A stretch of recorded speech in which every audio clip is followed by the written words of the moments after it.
বিষয়টা হচ্ছে এই ভারত যে পদক্ষেপ নিয়েছে তাতে আমার মনে হচ্ছে রীতিমতো যুদ্ধের দিকে ধাবিত হচ্ছে। সে বিষয়ে সংক্ষেপে আপনাদের সাথে শেয়ার করছি। ডক্টর মোহাম্মদ ইউনূস, আমার কথাটা হয়েছে ব্যালেন্স রেখে আপনি একটা গুরুত্বপূর্ণ স্থানে আছেন।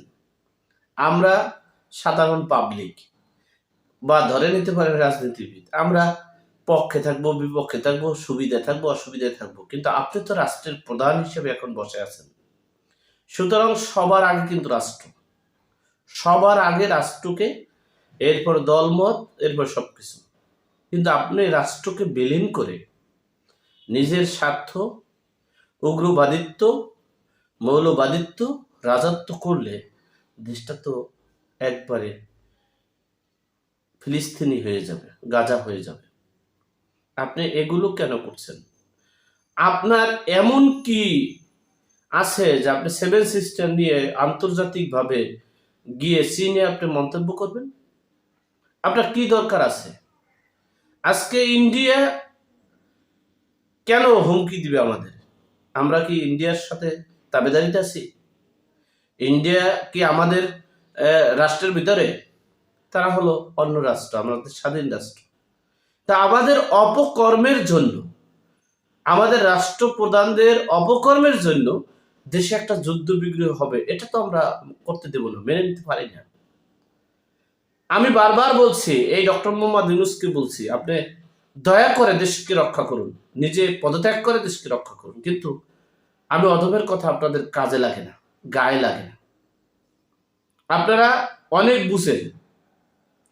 এই সেভেন সিস্টার নিয়ে আলোচনা করার পরিপ্রেক্ষিতে ভারতে এই এক নেতা, তিনি এই দ্রুতদেব ও বর্মা নাকি সেখানকার নেতা, সেই নেতা সহ সকল রাজনৈতিক নেতারা হুমকি দিয়েছে যে পুতিন এবং ট্রাম্পের মতো সামরিক শক্তি দিয়ে, শক্তি প্রয়োগ করে বাংলাদেশের আদিবাসী এবং সেভেন সিস্টার সহ সবকিছু দখল করতে হবে। এমনকি এটাও বলেছেন যে বাংলাদেশের রাজ্যকে ভেঙে এরপরে আমরা এই বঙ্গোপসাগরের দিকে রাস্তা করে নেব। এই যে হুমকি, এই হুমকিটার পরিপ্রেক্ষিতে ইস্যু কি? বর্তমান যে ঈদের পর যে হুমকিটা, এটার পরিপ্রেক্ষিতের ইস্যু হচ্ছে এই সেভেন সিস্টার।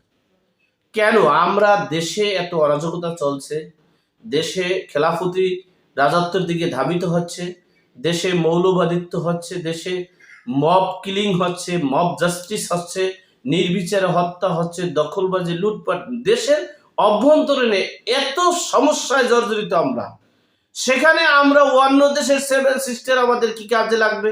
সেভেন সিস্টারের আশেপাশে কোনো নদী নেই, সেভেন সিস্টার ভালো না, সেভেন সিস্টার এইটা, সেভেন সিস্টার দিয়ে আমরা অনেক কিছু করতে পারবো, আপনারাও করতে পারবেন, আপনারা আসেন, বসেন। এটা কোন অবস্থা? আমি দয়া করে বলবো, ডক্টর মোহাম্মদ ইউনূস সাহেব, আপনি দ্রুত, না হলে দেশের, আপনার তো কি হবে জানি না, কিন্তু দেশটাকে আপনি ধ্বংস করেন না। আপনার বিষয়টা আল্লাহ পাক রব্বুল আলামিন জানে, কিন্তু দেশের অস্তিত্ব ধ্বংস করিয়েন না। দেশের সাথে আপনি একটা যুদ্ধ বিগ্রহ বাজাইয়েন না।